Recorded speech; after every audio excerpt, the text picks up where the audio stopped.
So permanent loan takeout is going to be is what you owe at the end of construction to pay out the construction loan. And that includes your capitalized interest, because during construction you have interest that is getting capitalized, and it goes into an iterative because the total loan is based on cost plus interest. So that is the full size of the loan. And in here you will see that there are different options, and right now they're nothing because we haven't added any values.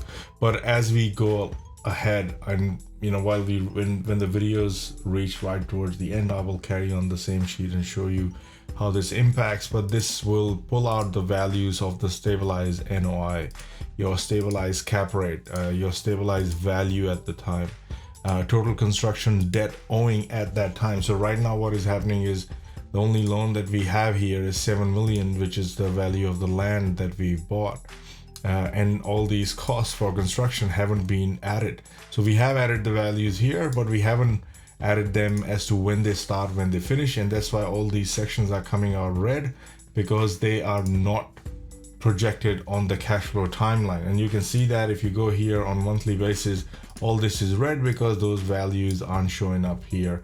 Only the land acquisition value is coming up as happening on the first month. All these values, all the totals are there, but they are not added. They are not coming in at the moment. So even the construction costs, so you'll see that construction costs are zero.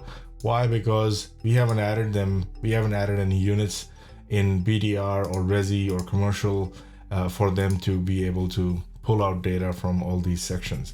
So in here, this is a reporting section. It is giving you a value, and you have to keep an eye on this total construction debt.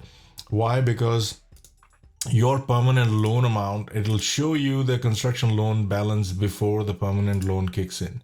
So this shows that this is what the balance is, and you have to have, when you decide on the permanent loan amount, it needs to be greater than this amount right here. And then you can have a value, so it's not calculating anything because there aren't any values. Apart from that, this entire section works exactly like the land acquisition loan, because that is how all our loans calculations are structured.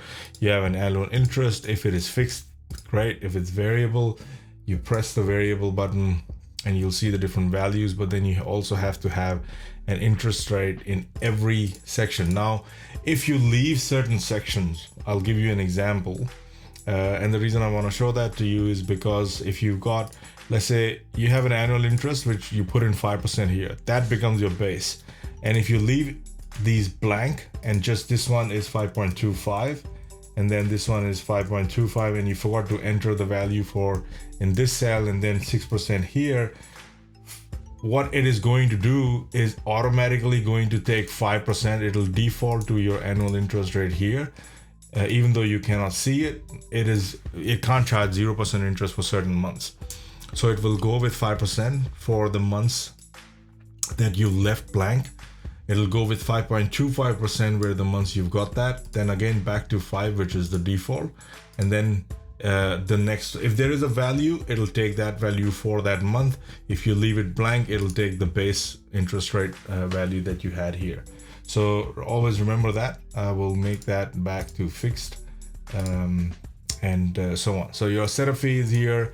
If you exit, this is calculated based on the loan balance. So if you have a loan balance towards the end and there's a fee to exit based on the loan balance, that is the only time you would use it. Otherwise, don't worry about it. You don't need to use it. Interest only period for this entire amount, you have 84 periods.